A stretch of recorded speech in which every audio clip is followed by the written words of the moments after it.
नमस्कार मित्रों, आप सभी का हार्दिक स्वागत। आज 19 मई है और हम लोग रमेश चंद्र शाह जी पर केंद्रित एकाग्र की इस 20वीं कड़ी में शामिल हैं। यह एक बेहद खास दिन और इस 20वीं कड़ी में हमारे साथ जाने माने रंगकर्मी और अभिनेता जितेंद्र शास्त्री जी उपस्थित हैं। आप सभी मित्रों की ओर से उनका हार्दिक स्वागत। मित्रों, आज हम लोग जितेंद्र शास्त्री जी से रमेश चंद्र शाह जी की एक बेहद चर्चित महत्वपूर्ण कहानी थिएटर का पाठ सुनेंगे।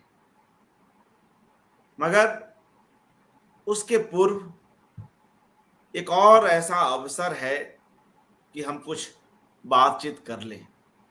आज जाने माने या कहिए अद्भुत गल्पकार और विचार प्रवण आलोचक निबंधकार हजारी प्रसाद द्विवेदी जी की पुण्यतिथि भी है।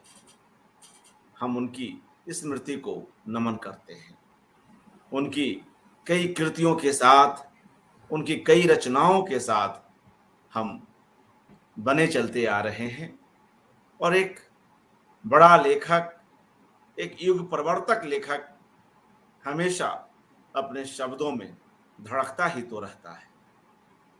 हजारी प्रसाद द्विवेदी जी के कुछ एक उपन्यासों का क्या बेहतरीन मंचन हुए हैं। एक दो मंचन मुझे भी एनएसडी न्यू दिल्ली में देखने का सौभाग्य मिला। मित्रों, हजारी प्रसाद द्विवेदी जी का उल्लेख आज के इस कार्यक्रम में इसलिए भी जरूरी है कि हम लोग जिन रमेश चंद्र शाह जी पर यह एकाग्र कर रहे हैं, उनका हजारी प्रसाद द्विवेदी जी के साथ बहुत ही आत्मपरक पत्राचार रहा है। यह जो किताब आप मेरे हाथ में देख रहे हैं, एक पते पर, इनमें कई विभूतियों ने रमेश चंद्र शाह जी को पत्र लिखे हैं।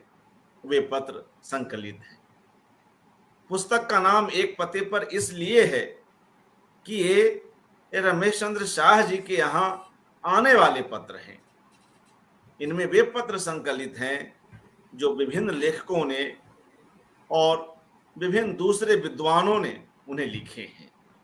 तो वे सभी पत्र एक ही पते पर आए हैं, इसलिए इसका नाम भी संभवतः यही रखा गया। और क्या खूबसूरत, क्या प्रासंगिक नाम भी है। तो जब आज हम हजारी प्रसाद द्विवेदी जी को याद कर रहे हैं, तो क्यों नहीं उनके द्वारा शाह जी को लिखे कुछ कुछ एक पत्रों को भी सुनते चले। किसी लेखक को याद करने का यह भी एक तरीका है। यह एक पत्र इस पुस्तक में जो हजारी प्रसाद द्विवेदी जी लिख रहे हैं रमेश चंद्र शाह जी को। आप स्क्रीन पर देख रहे हैं पुस्तक का वह पृष्ठ, और मैं यहां उसे पढ़ता भी हूं। जी, हजारी प्रसाद द्विवेदी जी का यह पत्र 30 दिसंबर 1977 को लिखा हुआ है। वे लिखते हैं, प्रिय श्री रमेश चंद्र जी, आपका 23 दिसंबर का कृपा पत्र मिला। अत्यंत अनुग्रहित हूं।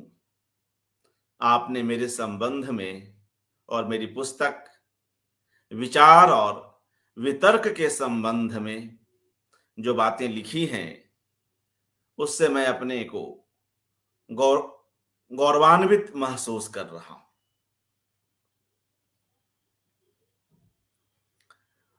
आपको मैं व्यक्तिगत रूप से जानता हूं और आपके वैदुष्य का बहुत समादर करता हूं।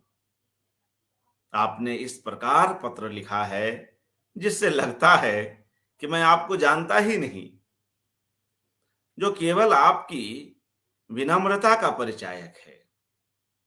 मैं आपकी पुस्तक गोबर गणेश से निश्चय ही लाभान्वित होऊंगा। अभी तक वह पुस्तक मेरे पास नहीं आई है।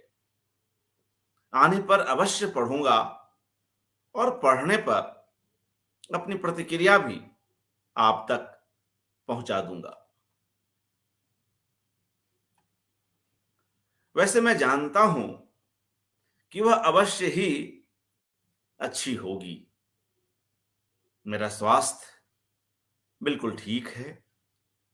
कभी कभी गड़बड़ हो जाता है, लेकिन इसके लिए बहुत चिंता करना ठीक नहीं है।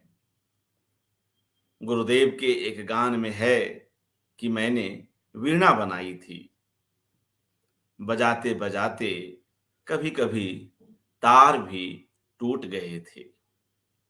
लेकिन उतनी सी बात के लिए हाय हाय करने की क्या जरूरत है। ज्योत्सना जी को मेरी हार्दिक बधाई दें और आप भी हार्दिक शुभकामनाएं स्वीकार करें। आशा है आपका हजारी प्रसाद द्विवेदी। इसी पुस्तक में एक और पत्र है हजारी प्रसाद द्विवेदी जी का लिखा हुआ, जो वे रमेश चंद्र शाह जी के पिताजी के देहांत के बाद लिखते हैं और उसमें भी कुछ महत्वपूर्ण बिंदुओं की ओर इशारा करते हैं। और जाहिर सी बात है कि इस अवसर पर उन्हें कहीं न कहीं अपने पिता के खोने के इस शोक से उबरने का भी एक संदेश देते हैं, एक राय देते हैं। मित्रों, एक लेखक इसलिए भी महत्वपूर्ण है कि वह कैसे अपने अग्रजों और अपने अनुजों के साथ संपर्क संबंध बनाए रखता है। सहज ही उनकी कृतियों को पढ़ना, उन पर राय देना इत्यादि। रमेश चंद्र शाह जी का भी कहिए कि ऐसा ही कुछ बेहतरीन प्रसंग है कि वे अपने पूर्ववर्ती लेखकों के साथ भी उतने ही गहरे जुड़े हुए हैं जितने गहरे अपने परवर्ती लेखकों के साथ। अगर हजारी प्रसाद द्विवेदी और रमेश चंद्र शाह जी की बात करें तो इन दोनों में यही कोई 3 दशकों का फासला है, मगर रचनाशीलता के धरातल पर ये फासले, ये दूरियां कैसे मिट जाती हैं, हम इन पत्रों के हवाले से भी इसे समझ सकते हैं। हमारे आज के रंगकर्मी और अभिनेता जितेंद्र शास्त्री जी, जिन्हें हम लोग प्यार से जीतू शास्त्री भी कहते हैं, आज इन सब बातों पर कुछ अपनी बात रखेंगे। उनके पिता का भी हजारी प्रसाद द्विवेदी जी के साथ कुछ संबंध है, इसकी चर्चा होगी। और स्वयं जीतू शास्त्री का अभिनेता और उनका अभिनय कर्म कैसे शाह जी के दर्शक रूप से जुड़ा हुआ है, इसकी भी बात होगी। तो आइए मित्रों, हम जीतू शास्त्री जी को सुनते हैं और इन 2 प्रसंगों, इन 2 विभूतियों पर वे अपनी बात रखेंगे और तदुपरांत इस कहानी का पाठ करेंगे जिसका नाम है थिएटर। और यह भी क्या संयोग कि एक मशहूर थिएटर कर्मी स्वयं थिएटर की दुनिया पर लिखी गई इस कहानी का पाठ करें। जी, स्वागत है जीतू शास्त्री जी।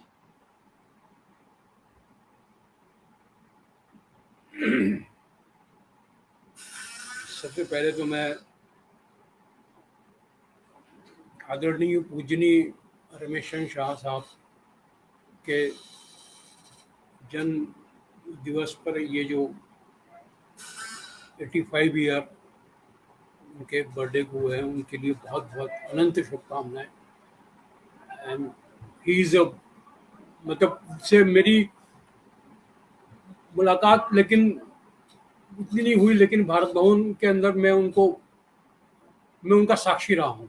मैं उनको काफ़ी उनके वहाँ प्रोफेसर कॉलोनी में वो जब वहाँ रहते थे, तब भी उनके घर के आसपास से मेरा गुजरना होता था। और शंपा भी उस वक्त छोटी थी, वो भी। लेकिन मैं शाह साहब का बहुत शुक्रगुजार हूँ कि वो मैं 84 से लेकर 88 तक भी जो नाटक हम लोगों ने वहाँ किए हैं, वो एक बहुत गोल्डन टाइम हुआ करता था। मतलब ज़माना ही कहें तो बुरा नहीं है, लेकिन उस दौरान इतने इतने बड़े बड़े महाविभूतियों से साक्षात्कार होना, मिलना, और शाह साहब का मैं बहुत बड़ा मुरीद रहा हूँ। और मैं आपका जो जन सुलभ पुस्तकालय है, जो आपने ये जो सौजन्य किया है, पिछली बार आपने निर्मल वर्मा साहब के ऊपर भी वो किया था, लेकिन मुझे एक बार फिर से शाह साहब की कहानी पढ़ने का ये मौका दिया। मैं आप लोगों का बड़ा शुक्रगुजार हूँ। और आपने जो जो जो ख़त अभी जो पढ़ा हजारी प्रसाद द्विवेदी साहब का, वो मेरे लिए ये भी कहना है कि मेरे फादर हीरालाल शास्त्री वो बनारस विश्वविद्यालय में हजारी प्रसाद द्विवेदी के स्टूडेंट रहे हैं। वो एक आयुर्वेदिक वैद्य थे और उन्होंने अपना पूरा जीवन संस्कृत में और औषधियाँ बनाने में ही लगाया है। हम तो बच्चे हुआ करते थे उस दौरान बड़े, और ये एक बड़े सौभाग्य की बात है कि मुझे शाह साहब के जन्म दिवस के ऊपर उनकी लिखी हुई कहानी थिएटर, जी हाँ थिएटर, रंगमंच, जो एक बड़ा अहम हिस्सा रहा है मेरी ज़िंदगी का, अभी भी है, अभी गया नहीं है, अभी भी थिएटर है, अभी भी नाटक के अंदर मैं मशगूल हूँ और अभी भी कर रहा हूँ। वो एक व्यावसायिक आपदाएं होती हैं जो कि आदमी को थोड़ा सा ट्रेवल करना पड़ता है मुंबई की तरफ, लेकिन बम्बई में उस तरह का ठीक है, जो भी है, यहाँ समुंदर है, पर इधर समुंदर है, इधर जीवन है। और लेकिन वो चीज़ें हैं जो होती हैं, जो कि बड़े बड़े रंगकर्मियों जो नेशनल स्कॉल ड्रामा से आए हैं और आ गए हैं या रह रहे हैं, या कुछ स्थापित हैं, कुछ अनस्थापित हैं, कुछ नो मैन लैंड में हैं। लेकिन मैं बहुत शुक्रगुजार हूँ और मैं बहुत बहुत शुभकामनाएं शाह साहब को, क्योंकि मैं उनका बहुत शुक्रगुजार रहा हूँ। मतलब उनकी वजह से, और उनकी जो कहानी मैंने ये पढ़ी है, मैं इसको स्टेज में करना चाहता हूँ। तो मैं बस, मेरे को आता नहीं है ज़्यादा बोलना, पाए तो डायलॉग बोलने के अंदर भी थोड़ा टाइम लगता है। तो मैं अपना ये कविता पाठ, कविता से ज़्यादा ये जो इतनी खूबसूरत कहानी है, जो मैं इसको पढ़ रहा हूँ, कुछ गलतियाँ हों तो आप मुझे माफ़ कर दीजिए, but it's very special text from a very special person, mister Shah साहब। सॉरी सर, मैं शुरू कर रहा हूँ। जी, स्वागत। मेरा नाम विनोद है और मैं आपकी शहर इस नाटक मंडली में जिसका नाम रंगावली है पिछले 10 सालों से काम कर रहा हूँ। अभी कुछ दिन पहले हमने हैमलेट किया था, शायद आप भी दर्शक रहे हों। उसमें होरोशियो का रोल मैंने किया था और हैमलेट बना था बकुल। अब तक सैकड़ों नाटकों में अभिनय कर चुका हूँ मैं, कभी किसी रोल में मुझे इस तरह बदहवास नहीं किया। कभी तो किसी सीन या डायलॉग में मुझे इस कदर जकड़ा। कितना भयावह था वो क्षण जब ये वाक्य तो जो बोलना था मेरी हलक में फंस के रह गया था। सबने ये समझा होगा कि मैं डायलॉग भूल गया हूँ। नहीं, मैं भूला भूला कुछ नहीं था। क्या आप में से किसी ने मेरी उस लड़खड़ाहट को भापा था? बस थोड़े दिन और अपने को चिर निद्रा से सुख से वंचित रखो और इस बेरहम दुनिया को मेरी कथा सुनने के लिए सांस लेते रहो। ये हैमलेट का आखिरी डायलॉग था। इसके बाद मुझे खंजर को वापस म्यान में रख लेना था और तब ये वाक्य बोलना था। मगर अचानक मैंने देखा वहाँ हैमलेट नहीं था, मैं था। हाँ, मैं था वहाँ मरता हुआ और मैं जिंदा रहने का आश्वासन मांग रहा था। मगर किससे? मैं तो मरा हुआ हूँ। क्या मेरे मरने के साथ ही मेरी कहानी भी मर जाएगी? तो फिर ये कौन है जो मेरे ऊपर झुका हुआ है और मेरी आवाज़ में मुझसे कह रहा है, हाय क्यों इतने ऊंचे इंसान का हश्र होना था? हाँ, यही तो वो वाक्य था जो मेरी हलक में फंस गया था।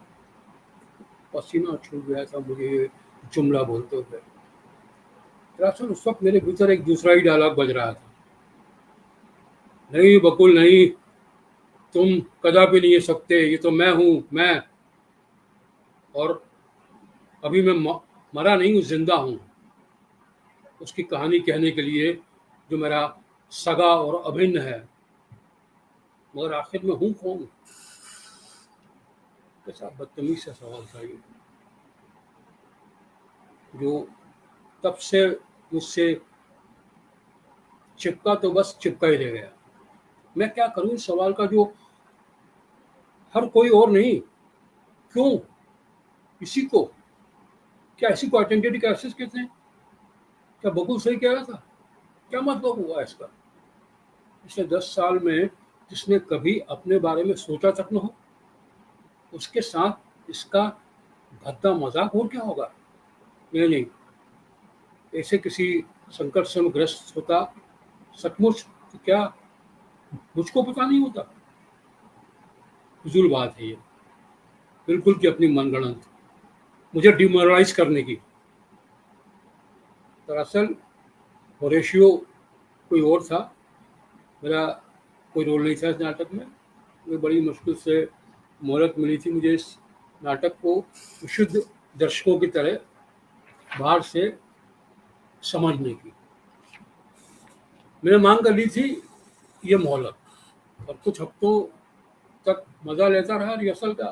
मगर मेरी किस्मत तो देखिए, असली होरेशियो का एक्सीडेंट हो गया ग्रैंड रिहर्सल के ठीक 3 दिन पहले। तो मजबूर की हालत में मुझे उसकी जगह उतरना पड़ा। अब यूँ तो मजबूरी के ऐसे जाने कितने रोल मैं पहले भी निभा चुका हूँ अपनी नाटक मंडली में। कितने किस्म के रोल मैंने किए होंगे, उतने ही शायद किसी ने किए होंगे। मुझे जो मज़ा आता, इस मज़े को, इस सुकून को मुझसे ज़्यादा कौन जानता है? मेरी दुनिया तो थिएटर है, थिएटर। यहाँ आने से पहले मैं कौन था, क्या था, थिएटर ने सब भुलवा दिया। मुझे अच्छी तरह पता है मेरे पीठ पीछे लोग मेरे बारे में क्या कहते हैं और मैं बुरा नहीं मानता। बुरा मानना किसे कहते हैं मैं कभी का बोल चुका हूँ।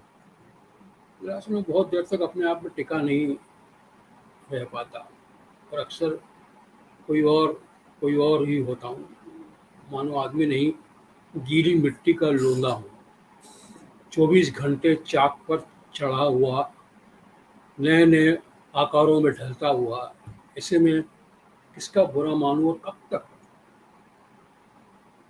जब तक इस गुस्से में आकर कोई सख्त बात कहने की सोचता हूँ, तब तक मूड ही बदल जाता है। मेरी जगह जैसे कोई मस्त जाता है और बिल्कुल ही अलग ही किस्म की हरकत करने लगता है। अब इस वाले मैं के सामने पहले वाले मैं की ऐसी की तैसी न हो तो क्या हो? क्या बात है कि मैं कभी इससे कभी परेशान नहीं हुआ। स्वाभाविक सहज स्वाभाविक लगता रहा ये, याद आ रहा है।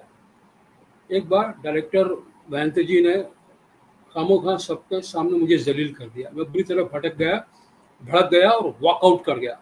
मगर 5 मिनट के भीतर फिर वापस लौट आया। इतना भी इंतजार नहीं किया कि बहन जी को पहले खुद अपनी गलती महसूस हो, खुद प्रकट करें और समझें। उस दिन यही बकुल इस बात पर मुझे इतना बिगड़ा था, सारी रात मुझसे उलझता रहा। उसका कहना यह था कि बहन जी की तानाशाही को मेरे जैसे लोगों ने ही उकसाया है। जानवर तक विद्रोह कर बैठते हैं कभी कभी। मगर मैं तो जानवरों से भी बदतर हूँ। व्यक्तित्व व्यक्तित्व ही उसका घपले में पड़ा हो, उसमें स्वाभिमान भी कहाँ से आएगा? थिएटर ने मेरे व्यक्तित्व को जगाने की बजाय उल्टा बुझा दिया, घपले में डाल दिया, ऐसा उसका उसका कहना था। आज ये सोचकर मुझे कितना अजीब लग रहा है कि मैंने बिल्कुल इस बात का केवल बुरा नहीं माना, बल्कि उल्टे उसे अपने परम आत्मी समझकर अपने सारे रहस्य उसके सामने उगड़ दिए।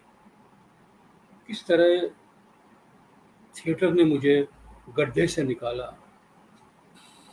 किस तरह मेरे लिए महज जीविका या कैरियर नहीं होकर प्राण वायु बन गया जिसमें मैं सांस लेता हूँ। आज तक मैंने किसी के साथ इस रहस्य को साझा नहीं किया। तो फिर उस रात मुझे क्या हो गया था? सबको छोड़ एक बकुल ही रह गया था मेरे लिए, रास्ता बनने के लिए। हर कोई इस लायक नहीं होता है, और बकुल तो बिल्कुल उनमें से था ही नहीं। इसके पेट में कोई बात कभी पसती नहीं हुई। क्यों दिया मैंने दोबारा यह मौका उसे, मुझे डिमोरलाइज करने का, मुझे खंजर भोंक देने का?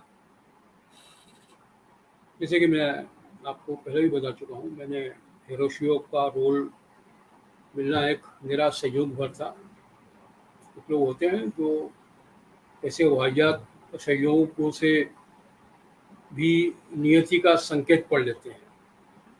इन सिरफरों का यकीन करें तो हम अपने माँ बाप को खुद चुनते हैं। उनकी उल्टी खोपड़ी के मुताबिक हमारे सामने जो कुछ घटता है, सब कुछ पहले से नियत होता है। यानी ये भी मेरी नियति थी कि हिरोशियो की भूमिका जो लड़का मैन्यूवर से कर रहा था, उसका एक्सीडेंट हो गया और एन मौके पर, ताकि मैं ही पकड़ा जाऊं, इसलिए मैं ऐसे मौके पर काम आता हूँ। क्योंकि मैं आपको बता दूं, मैं कभी किसी के आड़े नहीं आता हूँ, कभी किसी बात पर मुंह नहीं फुलाता, अपनी पसंद नापसंद कभी नहीं जताता। एक बार, हाँ, सिर्फ एक बार मैंने अपनी पसंद जताई थी, पता नहीं क्यों, स्कंदगुप्त का रोल करने की। मजे की बात यह थी कि मैं नहीं भी जताता तो कोई फर्क नहीं पड़ता। तो उस रोल के कई जो खरीदार थे, नहीं, काफी पहले की बात है, और अरे पिछले साल की, तो आपने भी देखा शायद वो नाटक पूरे 3 हफ्ते चला था वो। मजे की बात यह है कि खुद महन जी पहले बकुल को स्कंदगुप्त की भूमिका सौंपना चाहते थे। तो मैंने अपना दावा पेश करके बकुल को अजियत से बचा लिया। उसका बिल्कुल मन नहीं था, मगर डायरेक्टर महन जी को, जो उसके गुरु रह चुके हैं एनएसडी में, उन, उनको साफ न करने में उसको वो झिझक रहा था। बकुल को मेरी इच्छा का पता था और मुझे उसकी अनिच्छा का। इच्छा अनिच्छा ने मिलकर एक चाल चली। नकली विवाद का खूब रिहर्सल करके हम महंती के सामने बुरी तरह भड़ गए। ये ट्रिक काम कर गई, मैं स्कंदुक का रोल पा गया और बकुल भट्टार पर छूट गया। बाद में मगर ये बकुल को वह पछताया। शायद उसका ख्याल था कि इस नाटक में रखा ही क्या है, प्राप्त तो होना ही है, फिर मैं क्यों इसमें अपनी जान खपाऊं, अपनी अच्छी खासी इमेज चौपट कराऊं। दुर्भाग्य से तो उसकी आशा के विपरीत इसका स्कंदगुप्त हिट हो गया और मेरा झंडा गड़ गया। वो अपने आप इस निष्कर्ष पर पहुंच गया कि मैंने जानबूझकर उस रास्ते से हटाने के लिए ये सारा षड्यंत्र रचा था। मैं तो उससे जलता हूँ, उसे नीचे दिखाने का मौका तलाशता रहता हूँ, इत्यादि इत्यादि। अब नहीं तो भट्टार का रोल उसने अच्छा ही किया था, मगर उससे अच्छा क्या संतोष होता। हीरो से कम कोई भी रोल उसे रोल नहीं लगता, तो वो भी क्या करे। बकुल MA इंग्लिश है, NSD स्नातक ऊपर से, ठसका से रहता है, कई रंगावली से बंधा भी नहीं है जैसा कि मैं बंधा हुआ हूँ। शुरुआत उसकी एगलेट से हुई थी, तो मैं तो सिगरेट से शुरू हुआ था। ए तक पहुंचते पिछले 6 साल लग गए मुझे। मेरे साथ ही भर्ती हुए लड़के कहाँ के कहाँ पहुंच गए। मैं तो रंगावली से अलग अपना अस्तित्व की अभी कल्पना भी नहीं कर पाया। क्यों नहीं कर पाया, ये सवाल पहली बार पछतावे की शक्ल में क्यों मेरे मन में उमड़ने लगा। अनवर को प्रोजेक्ट मिला, 8 साल हो गए, अभी भी चल रहा है। क्यों नहीं मैंने उसका साथ किया। देश विदेश कहाँ नहीं घूम आया वो, मैं जहाँ का कहाँ बिठा रहा। Once a criminal, always criminal की तर्ज पर, once actor always an actor का राग अलापता रहा। आज अचानक क्यों ये सब मुझे सेंटिमेंटल लगने लगा है।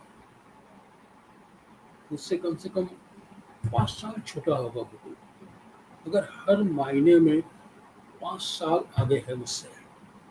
सुनने में आ रहा है कि तो सुनंदा से उसकी शादी पक्की हो गई है, वही जिसने हेमलेट की रिहर्सल के दौरान उससे उसका रोमांच चल रहा था, वही जिसके साथ स्कंदुक की रिहर्सल के दौरान विनोद बाबू का यानी खुद मेरा भी रोमांच चल रहा था। ऐसे अफवाहें उड़ी थी। तब वही विजया थी, वही ओफेलिया। हमारे यहाँ अभिनेत्रियों का अकाल पड़ा रहता है, अक्सर उन्हें बाहर से ही लाना पड़ता है, मगर कमाल है, तब तो ऐसी कोई बात नहीं लगी मुझे। उस लड़की की अभिनय क्षमता को मैं भी कायर रहा हूँ। क्या सचमुच हेमलेट की एक्टिंग ने उसे इस कदर पकड़ा दिया? ओफेलिया का रोल करते करते वो सचमुच ओफेलिया बन गई। ये लड़कियां इतनी बेवकूफ होती हैं क्या?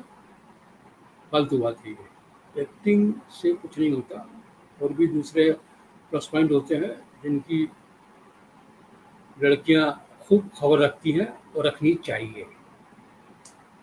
क्यों नहीं रखनी चाहिए?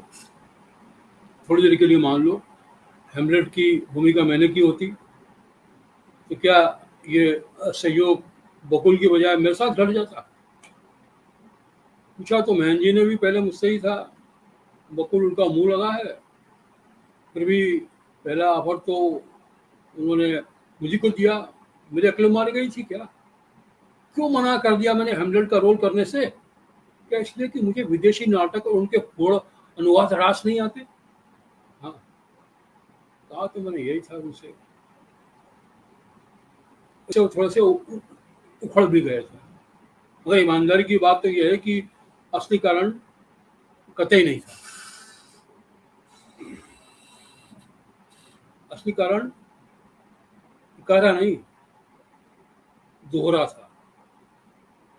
एक तो मन में छुपा ये डर कि इतनी इंटरनेशनल, इतना पेचीदा रोल कहीं मुझसे नहीं संभला था। दूसरा, मुझे मालूम हुआ था कि बिल बकुल ये रोल चाहता है।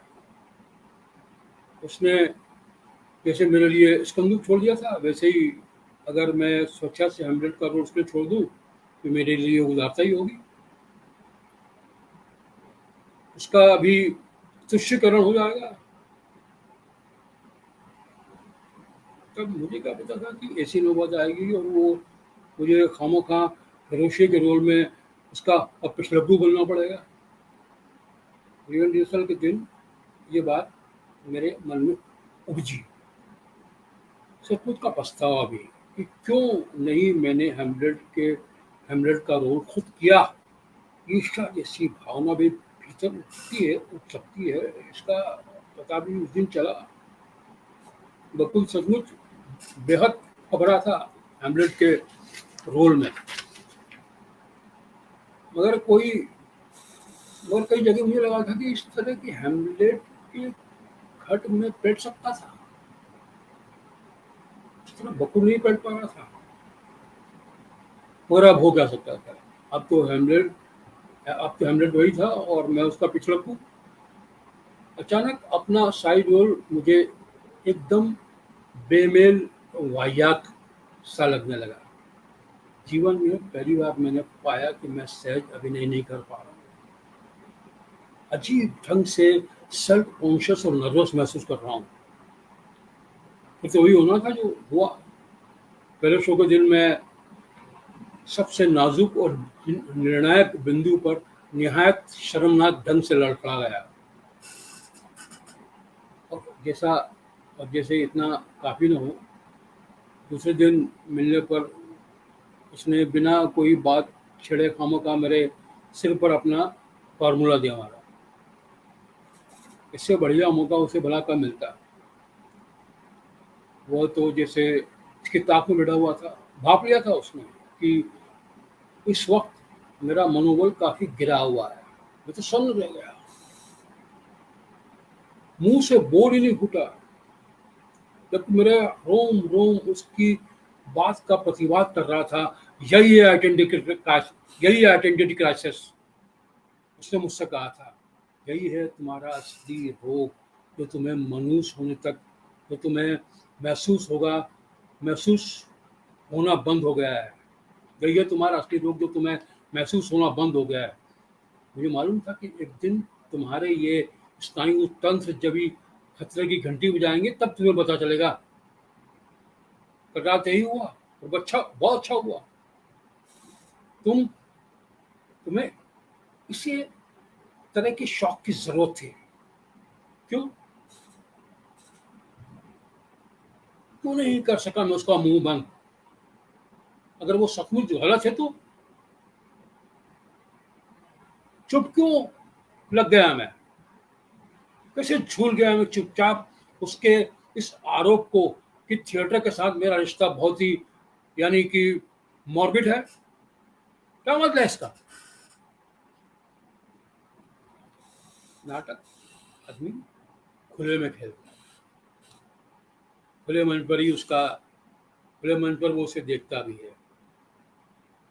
मानसिक रंगमंच को कोई नहीं देखता। तो मैं ये क्या कर रहा हूँ, किससे बात कर रहा हूँ, क्यों मैं उबा नहीं रहा हूँ खामोखा अपने दर्शकों को।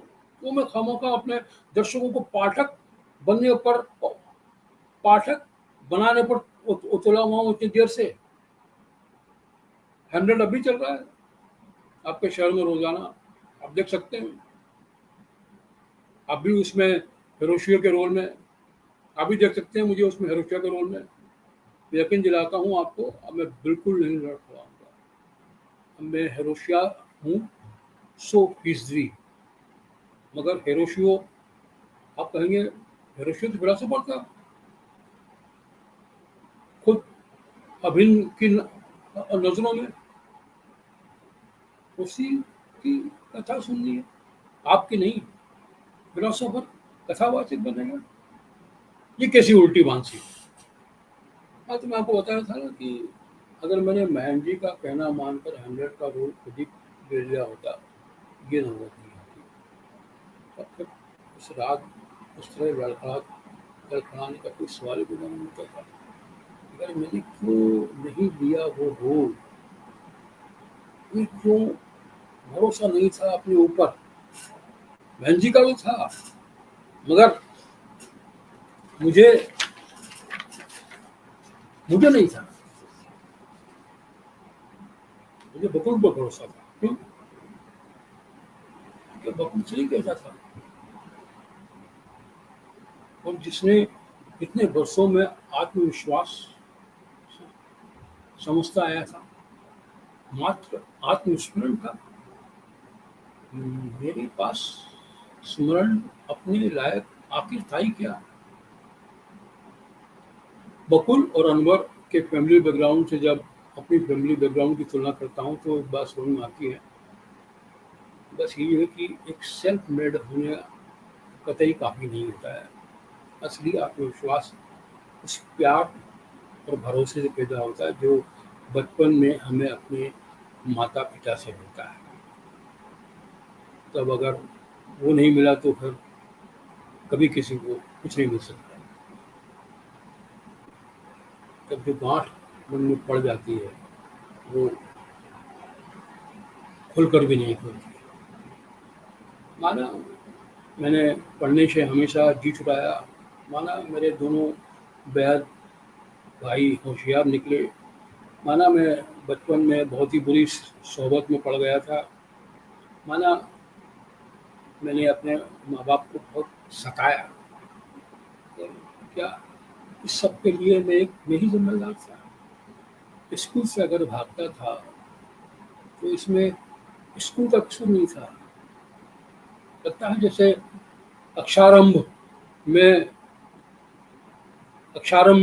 अक्षारंभ भी मेरा रंगावली हुआ है, और मेरा एमए पीएचडी भी यहीं हुआ हूँ, भी यहीं से है।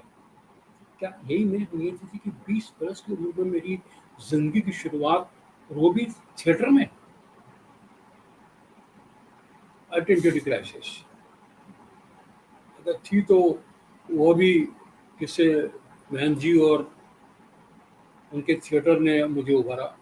कितने आश्चर्य की बात है कि मुझे मेरे पिता को मुझसे कभी कोई उम्मीद नहीं रह गई थी, और फिर भी मेरा नौटंकी में जगह पा जाना उन्हें इस कदर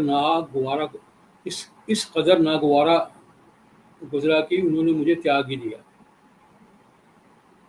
हाँ, थिएटर उनके लिए नौटंकी था, और इस शब्द को वो अपने मुंह से इस तरह से निकालते थे जैसे कोई भद्दी से भद्दी गाली निकालता है। तो फिर भी गनीमत थे। मगर माँ बाप का अन्याय शायद झेला भी जा सकता है, मगर माँ की क्षुद्रता, माँ का पक्षपात झेलना आदमी के बच्चे के बस की बात नहीं है। उन्होंने ऐसा नहीं किया, उन्होंने ऐसा नहीं किया। वो सौतेली माँ तो थी ही नहीं। अपने जीवन की इस सबसे त्रास पहले की गांठ को छूने में सिर्फ डरता हूँ। क्या मैं सचमुच एक अनमोल और प्रेम विहीन विवाह की उपज हूँ? वैसे मेरे बाकी दो भाइयों के साथ तो वो वैसी ग्रुप नहीं रखती। मैंने उनका कहाँ बिगाड़ा था? मुझसे उनकी क्या दुश्मनी थी? सचमुच मेरा समूचा बचपन एक कोल्ड वॉर की भेंट चढ़ गया था। 5-6 साल लग गए मेरी माँ को मेरे पिता को ये सुलह समझौता कर पाने में। अगर पिताजी को पसंद नहीं थे सचमुच, अगर जैसा कि मेरे बचपन के ननिहाल की यादें बताती हैं, बस एक अमीर और अकड़बाज घराने की लड़की थी, और मेरे पिताजी एक दरिद्र और दब्बू घर के पैदाइशी थे, और ये शादी पता नहीं किस रिश्तेदार द्वारा रचे गए षड्यंत्र और गलतफहमी के कारण हो गई थी। तो इसमें विनोद बाबू का क्या अवरोध? क्या अपनी गड़बड़ी की सजा भुगतने के लिए विधाता ने विनोद बाबू को ही चुना था?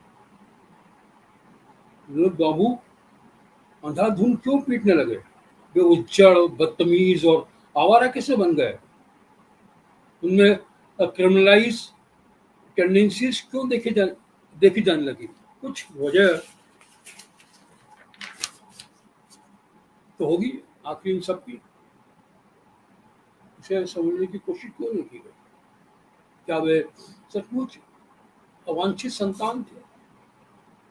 तो यही था वो आत्मबल जो उनके जन्मदाताओं से प्राप्त हुआ और जिनके अनुरूप वे स्वयं भी अपने आप को ढालते चले गए। विनोद बाबू रंग शिविर में भर्ती क्या हुए, घर से बाहर कर दिए गए, कोई खास तकलीफ नहीं हुई उन्हें। अनवर का आउट हाउस उन्हें अपने घर के अनाथालय से कहीं बेहतर लगने लगा था। क्या उम्र होगी उनकी अब? 31 या 32 साल? अच्छा, कुल 5 साल छोटा इंजीनियर भाई, उनसे तो 5 साल छोटा इंजीनियर भाई इस बीच शादी करके माँ बाप से अलग भी हो गया था। उससे भी छोटा वाला विदेश चला गया था। काल की महिमा अपरंपार है। लोग पुनर्जन्म की बात क्यों करते होंगे? विनोद बाबू सोचते हैं कि हम एक ही जन्म में कई जन्म नहीं भुगत जाते। कभी कभी ऐसा लगता है उन्हें। हाँ, जब वे आउट हाउस में नहीं रहते, अपने घर में अर्थात अपने माता पिता के बनाए घर में रहते हैं, उनके काफ़ी नज़दीक खाना भी घर से ही आता है। तब पिताजी का नौकर पहुंच जाता है। तीज त्योहार पर पकवान लेकर माताजी खुद चली आती हैं और तब सिर पर खड़ी रहती हैं जब तक थाली चपनी हो जाती। माता और पुत्र के बीच संवाद अभी तक आरंभ नहीं हुआ। ये आश्चर्य है। तो हो जाएगा। ऐसा कब तक चलेगा? मूका अभिनय की भी अपनी कुछ सीमाएं होती कि नहीं। ऐसा विचित्र अनुभव हुआ विनोद बाबू को उस वक्त, यानी अपनी उस लड़खड़ाहट की रात जब मंच पर हेमलेट होरेशियो को अपने पिता का पुत्र, अपने पिता का प्रेत दिखाने की कोशिश कर रहा था और होरेशियो कह रहा था, कहाँ राजकुमार, मुझे दिखाई नहीं दिख रहा है। इतना कहते कहते अकस्मात उसकी आंखों में उसके अपने माता पिता की जुगल छवि मूर्तिमान हो आई। कल्पना में नहीं, सचमुच सचमुच ही विनोद बाबू के माता पिता वहाँ दर्शकों के बीच विराजमान थे। क्या अब जाकर इस बुढ़ापे में उनके पिताजी को नौटंकी का शौक चल रहा था, और वो भी सपत्नीक? विनोद बाबू को चलना स्वाभाविक था। उनकी माँ को सिनेमा थिएटर से इतनी एलर्जी थी जितने उनके बाप को। शायद सहमति का इकलौता बिंदु दोनों के बीच यही था, थिएटर, और वो भी साथ।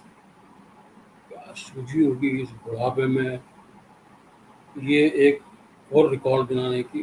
अरे हाँ, विनोद बाबू को तो क्या बताएंगे, मुझसे ही आप मुझे ही आपको बताना पड़ेगा।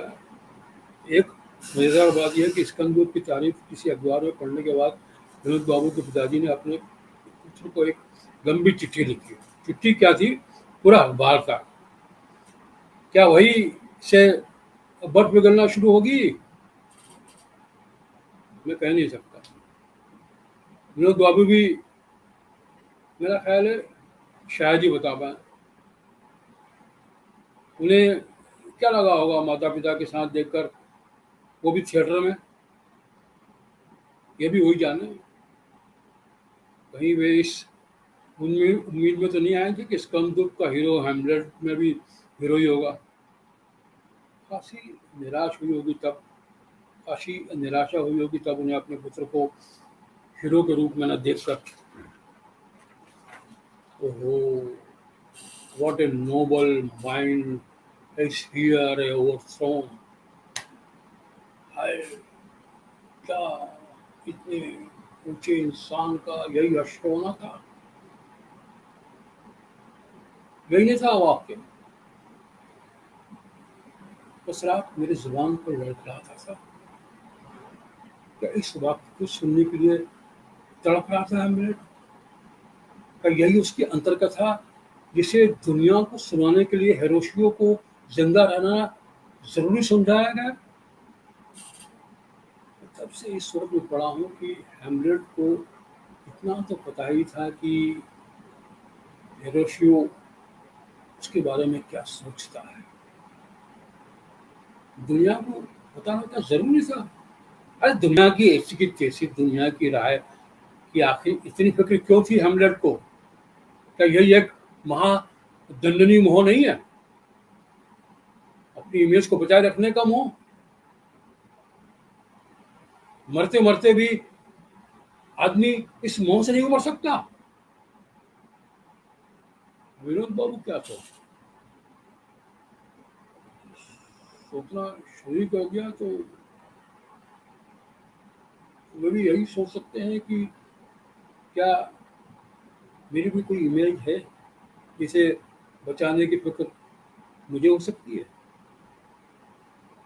वे यही सोच सकते हैं कि कितना अच्छा हो इस रंगावली का कोई नाटक करते हुए किसी त्रासदी या प्रसंग के बीच सैकड़ों दर्शकों को हंसाते और रुलाते हुए वो अचानक विदा ले लें।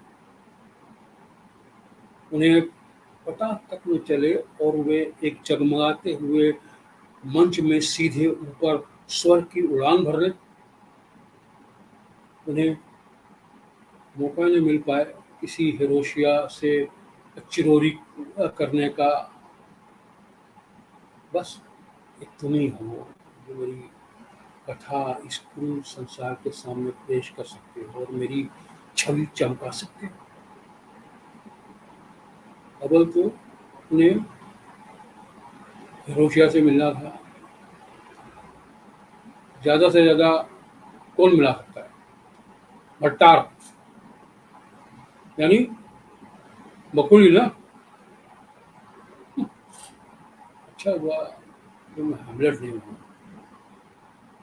वरना क्या पता यही बकुल हिरोशियो बनकर मुझ पे छुप आता, और जब मैं इससे अपना वो आखिरी संवाद बोलता तो वो भी मेरी तरह क्षण भर को अपनी थोड़ी हुई भूमिका भूल जाता और अपने मन की बात भर देता है कि तुम्हारी कहानी मैं क्यों सुनाऊंगा, तुम तो आइडेंटिटी क्राइसिस हो, इसका व्यक्तित्व ही घपले में पड़ा हुआ है, इसकी अपनी कोई पहचान ही नहीं है।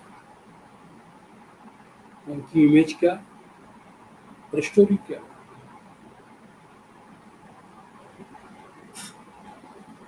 सर साहब, शाह साहब, hats off, love you sir.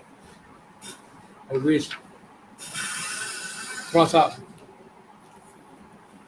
मतलब ये है,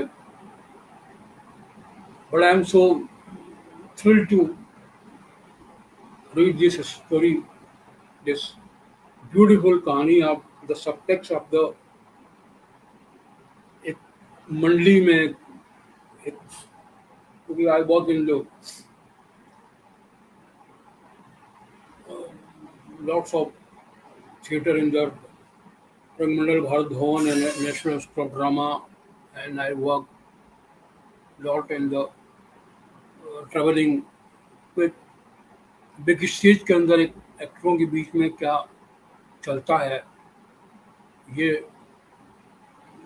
मतलब मुझे पहली बार समझ में आया कि हमको लगता था कि हमको सिर्फ लोग स्टेज पर ही आइडेंटिफाई करते हैं, लेकिन असली आइडेंटिटी क्राइसिस तो बिग स्टेज में भी होते हैं, मतलब वहीं होते हैं भी क्या।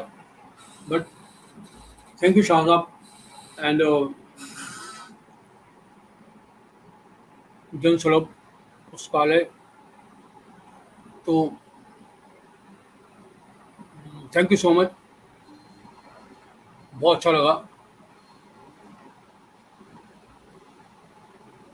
धन्यवाद जीतू जी।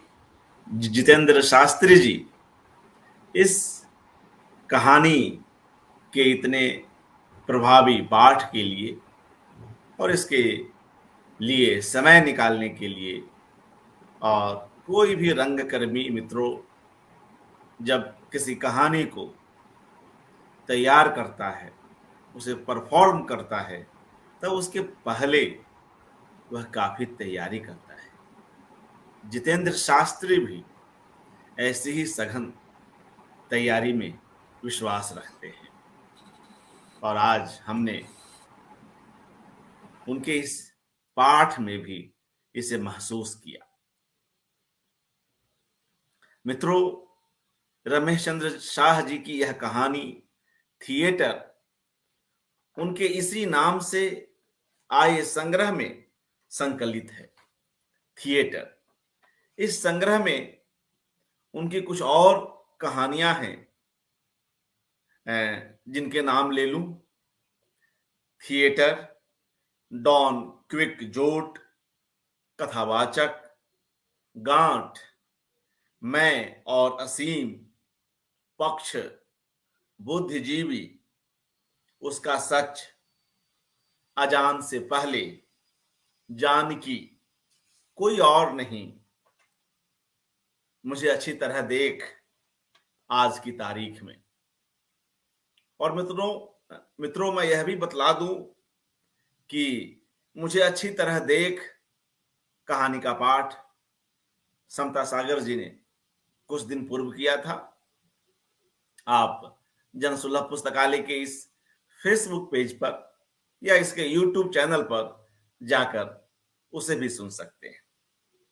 साथ ही स्वयं रचनाकार की आवाज में जानकी कहानी का भी पाठ हो चुका है, आप उसे भी सुन सकते हैं।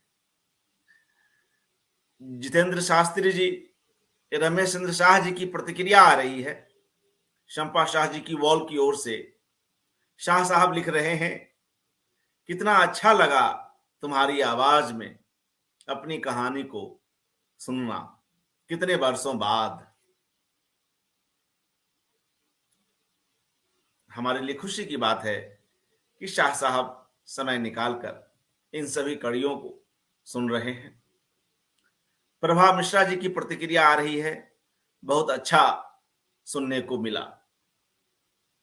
और पूर्व में लगातार हमारे साथ बाल कीर्ति जी जुड़ी रही, उनकी तमाम प्रतिक्रियाएं हमने स्क्रीन पर रखी। केपी शाह जी, मंगला रानी जी और तमाम मित्रगण जुड़े रहे, उदय भानु पांडे जी। और मित्रों, यह कहानी अपने तई काफी कुछ कहती है, और आप सभी इसे सुनते हुए इसे महसूस कर ही रहे हैं। एक और प्रतिक्रिया शंपा शाह जी की ओर से, बहुत ही विलक्षण, अपनी ही विशिष्ट शैली में कहानी कहते हैं जीतू भाई। शुक्रिया शंपा जी। इस कहानी पर कुछ और बात कर ले, हालांकि जरूरत नहीं है, कहानी सब कुछ स्वयं ही कह रही है, मगर फिर भी कंक्लूड करने से पहले, और हमारे पास कुछ समय बचा हुआ है इसलिए भी, और आपको भी शास्त्री जी इसमें कुछ जोड़ना हो तो जरूर जोड़िएगा, बताइएगा। एक दो पॉइंट्स जो मैंने लिखे इस कहानी को पढ़ते हुए, उसे मैं यहां साझा कर रहा हूं। साथियों, मैं शैली में लिखी गई यह कहानी चरित्र के भीतर गहरे उतरने वाली कहानी है। कथावाचक विनोद बाबू अपनी कथा यहां स्वयं कहते हैं। थिएटर शीर्षक इस कहानी में एक थिएटर कर्मी के अपने संघर्ष हैं, उसके भीतर भावनाओं का जब तब उतरता चढ़ता सैलाब है, प्रेम प्रसंग है और ईर्ष्या द्वेष भी है। मगर यह ईर्ष्या द्वेष इकहरा नहीं है। अपने दूसरे रंगकर्मी के लिए विनोद बाबू त्याग भी करते हैं, मगर उस त्याग की बदौलत जब उनके दूसरे साथी लीड रोल पाते हैं और कुछ ज्यादा नाम कमा लेते हैं, तब स्वभावतः इन्हें ठेस पहुंचती है। इन्हें लगता है कि काश मैं ही वह लीड रोल कर लेता। मगर यह बात तो शेक्सपियर के नाटक हैमलेट के मंचन के संदर्भ में हुई, जिस सहकर्मी के लिए विनोद बाबू हैमलेट का यह लीड रोल छोड़कर उसे देते हैं, वह सहकर्मी कभी स्वयं इन्हें स्कंदगुप्त में यह लीड रोल दिया था और स्वयं सपोर्टिंग रोल में आया था। तो इस तरह के कई मनोवैज्ञानिक प्रसंग भी यहां चलते हैं। रंगमंच या रंगमंडल एक क्लोज्ड ग्रुप है। वहां लड़के लड़कियां स्त्री पुरुष सभी हैं, प्रेम भी है। तो कई बार हम देखते हैं कि कैसे किसी और के पास अपने प्रेम को जाते देख हमारा एक निश्चल मन अपनी ही तरह से कयासबाजी लगाता है। विनोद बाबू भी इसके शिकार हैं। उन्हें लगता है कि अगर उन्हें वह लीड रोल मिल जाता तो शायद उनका प्रेम उनके पास ही रहता।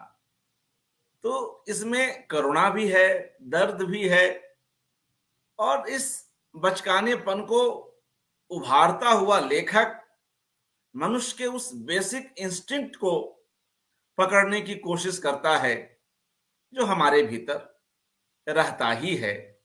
उसका उम्र से बहुत संबंध हो या हम ज्यादा उम्र दराज हो जाएंगे तो ऐसी बचकानी चीजें कम हो जाएंगी, ऐसा कुछ नहीं है। रंगमंच पर, स्टेज पर हम जिन रंगकर्मियों को देखते हैं, उनके अभिनय की वाहवाही करते हैं, स्वयं ऐसे रंगकर्मियों के भीतर कितने तरह के नाटक चल रहे होते हैं। हमारा कहानीकार अपने ऐसे रंगकर्मियों के भीतर चलते इन उठापटक से भी परिचय कराता है। कहानीकार न सिर्फ उस नाटक को देख रहा है, बल्कि उनके भीतर बैक स्टेज चल रहे नाटक को भी हमारे सामने लाता है, जिसकी बात हमारे कहानीवाचक जितेंद्र शास्त्री जी ने भी रखी। नाटक हैमलेट हो या स्कंदगुप्त हो, परिवेश पश्चिम का हो या पूरब का, उससे जुड़े रंगकर्मी के भीतर की बेचैनियां एक जैसी होती हैं, जिसकी हमने बात की। कई बार हमारे अंदर एक झेप भी होती है कि क्या मैं उस लीड रोल को कर पाऊंगा, और जब वह नाटक सफल हो जाता है और जब हमारा सह अभिनेता नाम कमाने लगता है, तब हमें लगता है कि ओह, मैं भी इसे कर सकता था। तो इस तरह के जो अलग अलग अवसरों पर हमारे भीतर स्वयं निर्णय और अनिर्णय की विभिन्न स्थितियां होती हैं, कहानीकार उसे भी उकेरता है। शेक्सपियर अपने पात्रों के भीतर निर्णय और अनिर्णय की इस पूरी त्रासदी को, इस पूरे खेल को गहरे उकेरते हैं। इसलिए उनके नाटक पूरे विश्व में कई कई भाषाओं में खेले जाते हैं। ऐसे ही कुछ बिंदु हैं यहां। और एक और बात कि जैसे जैसे कहानी आगे बढ़ती है, विनोद बाबू की पारिवारिक पृष्ठभूमि से भी हम अवगत होते हैं। वहां बेमेल विवाह से उत्पन्न संतान और उसके व्यक्तित्व का अधूरापन भी हमारे सामने आता है। मगर और आगे जाते हैं तब समय के साथ कोई दंपति कैसे तमाम असहमतियों के बीच अपनी गृहस्थी को आगे बढ़ा रहा होता है, उसे भी देखते हैं जब उनके माता और पिता साथ में थिएटर देखने आते हैं। तो ऐसे बहुत सारे प्रसंगों को आज इस कहानी में हमने देखा, और यहाँ इतना अवसर नहीं है कि हम और विस्तार से इस कहानी पर बात कर सकें, मगर निश्चय ही इस कहानी में ऐसे कई संदर्भ बिंदु हैं जिन पर हम सोच सकते हैं और जो बिल्कुल हमें हमारे आसपास घटित होती हुई कहानी ही दिखाई पड़ती है। रमेश चंद्र शाह जी की कहानियों की एक खूबी यह भी है कि वह बहुत सहज भाव से बेहद आम प्रसंगों के बीच बहुत मामूली ढंग से भी कई बार गैर मामूली बात कह जाते हैं। कई ऐसे ह्यूमर, कई ऐसी कई ऐसी त्रासदियों को, कई ऐसी आइडेंटिटी क्राइसिस की बात यहाँ की गई प्रमुखता से। तो आइडेंटिटी क्राइसिस शेक्सपियर के पात्रों में है, उन सबके शिकार कहीं न कहीं इस कहानी का कथावाचक भी है, रंगकर्मी भी है, और इस तरह की आइडेंटिटी क्राइसिस से हम सभी गुजरते हैं।